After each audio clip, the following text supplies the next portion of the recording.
Welcome to Startup Junction. So today we're hosting someone I've been trying to get on the seat and figure out, just think out with his brain a bit.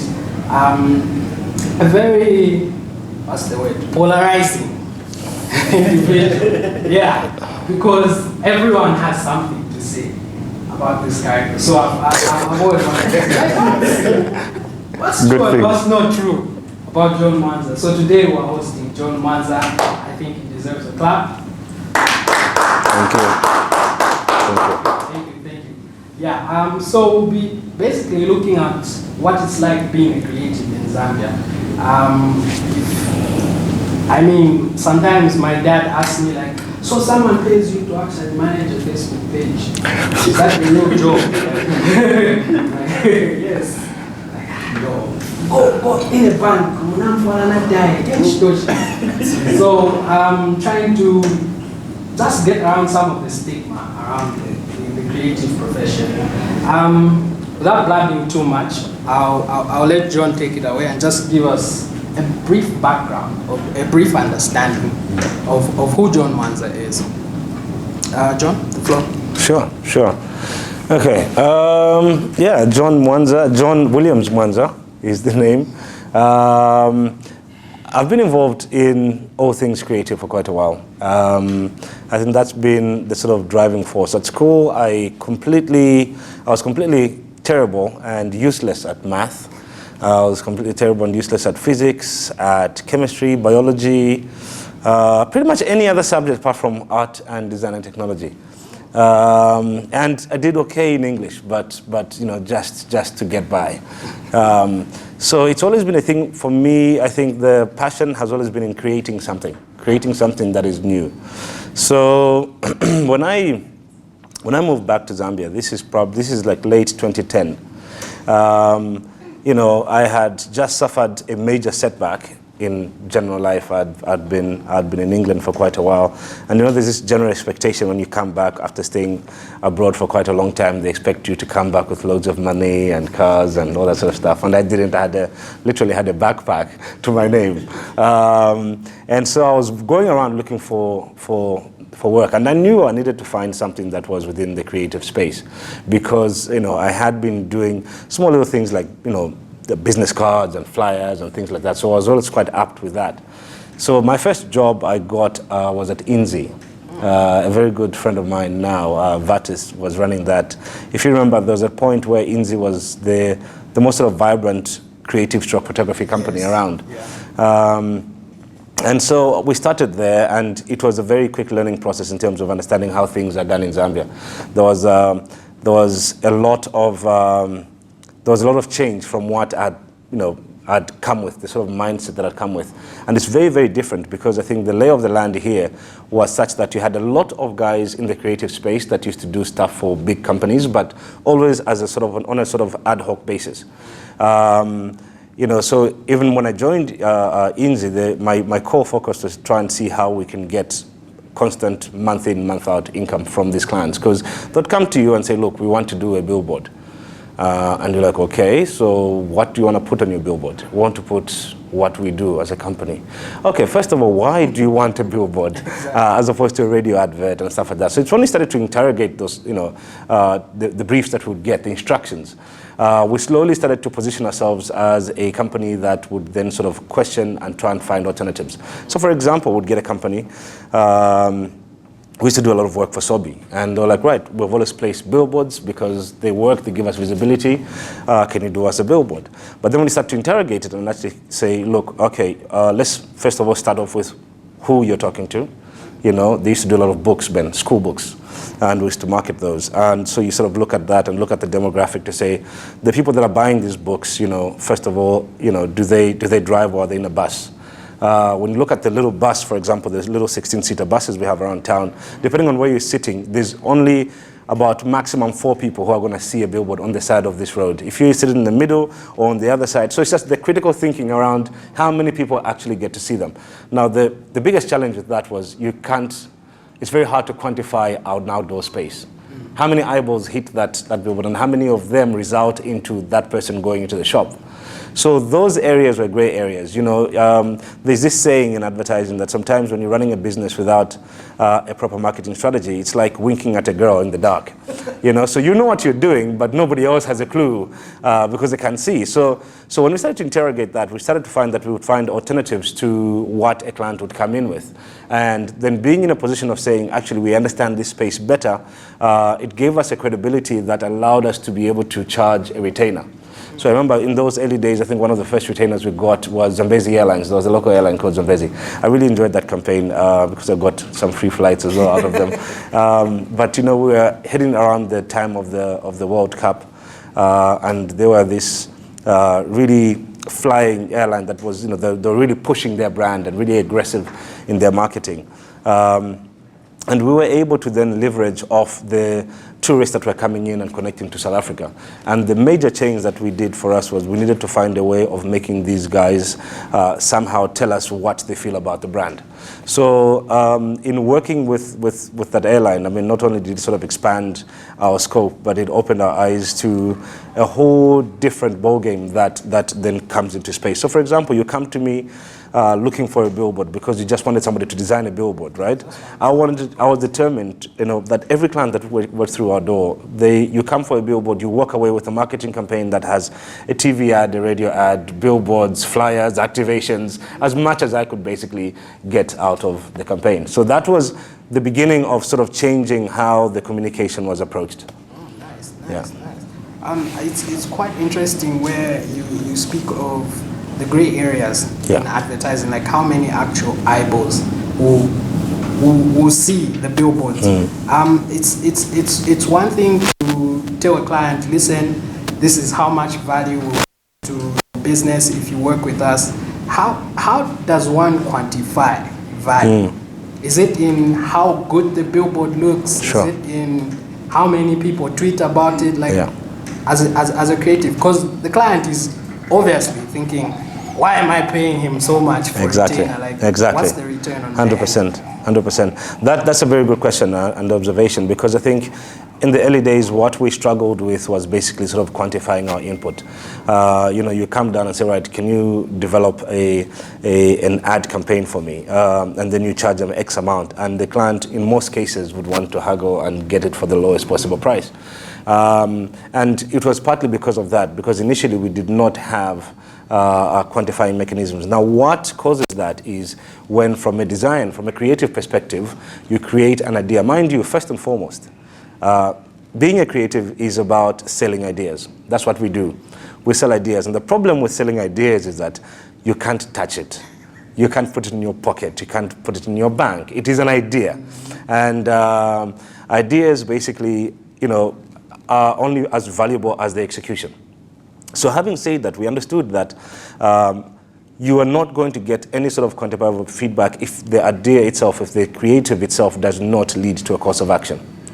So we then started to understand the importance of a call to action. So if you've got a billboard, for example, I mean, what was happening then, thank God it doesn't happen as much now, is you'd have an ad there and there'll be a telephone number, fax number, PO box, the name of the street, it's right next to this other building, you know. And so it was a plethora of messages that has been sent out there. Now, when you look at, especially a lot of these, outdoor is a very, very good example, because it's been called the 3-second media. What message can you send within 3 seconds to somebody?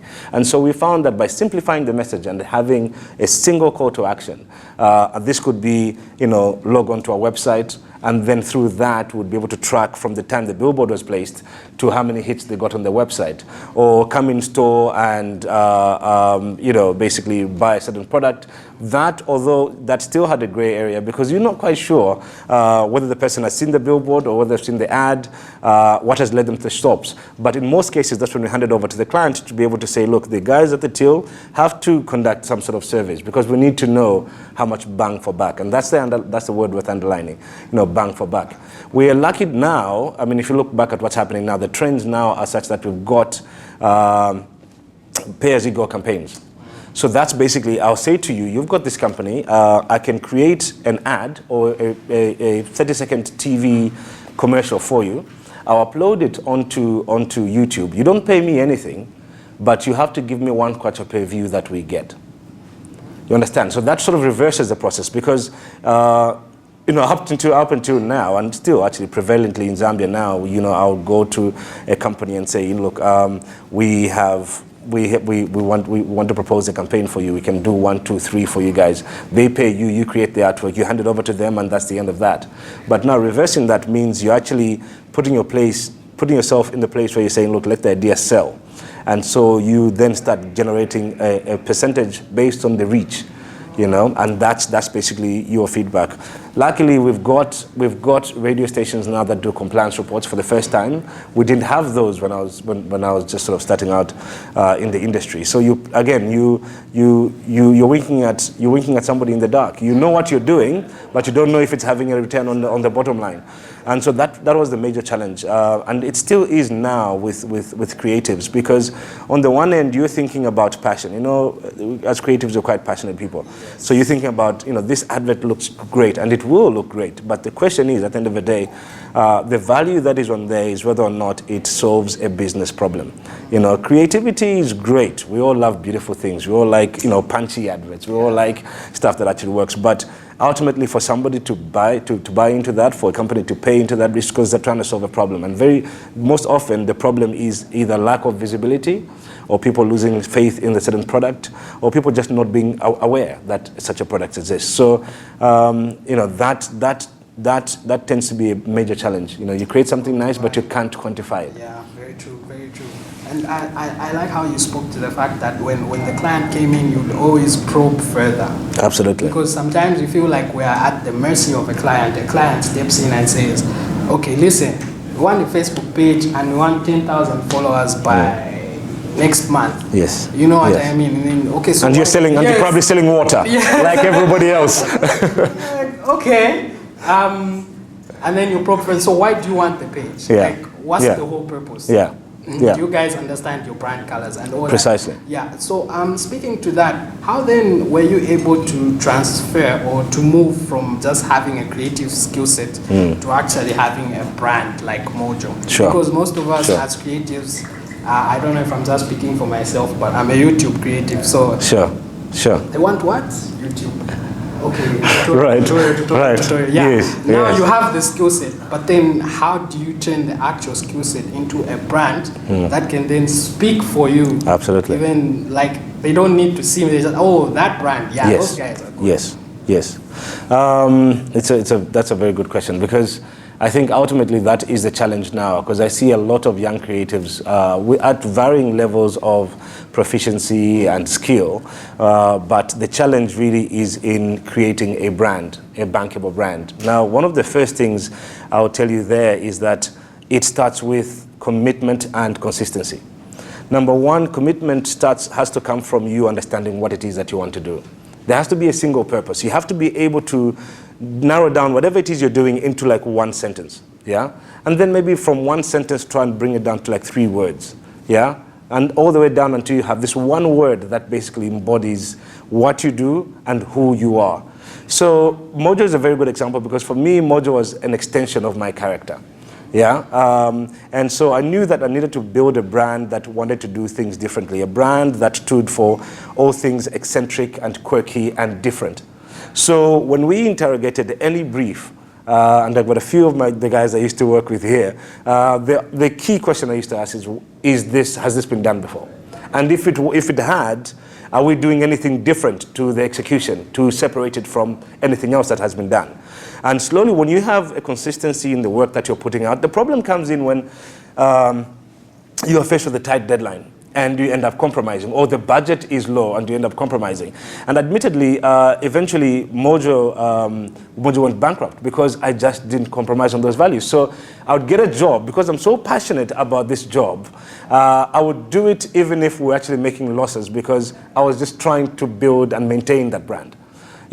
So when you create something like that, it becomes an extension of your character. It becomes part of you, So the brand itself was basically, people would see me and they'll be like, I've seen Mojo. I didn't set out to sort of nickname myself Mojo. It just became an extension of that. Yeah, because I know some people refer to you as John Mojo. That's right, yeah. John Mojo, yeah. That's right, yeah. So, I mean, if we look at we could have gotten, and again, you see, you learn a lot more from your failures than you do from your successes, right? I think Mojo was a very strong brand, but it came at a cost of business, because we were very focused on that. We said, look, we needed a company car, but again, that question, are we going to get the same company car that every other company gets? No, let's go for a 1987 VW Combi bus. I don't even know why that was a good idea, but that's exactly what we did, and spent a fortune fixing it every other week. You know, so it was a lot of these, but at the same time, the brand association was great. You know, because people would see that Combi bus, and half of it we'd remove some chairs to put sound systems. I mean, we'd just sort of blast it, and you're driving down and had a bright red Mojo on the side of it. They were like, yeah, that is Mojo. You know, we got a big red truck. I drove a red Hilux, which had to be souped up as well.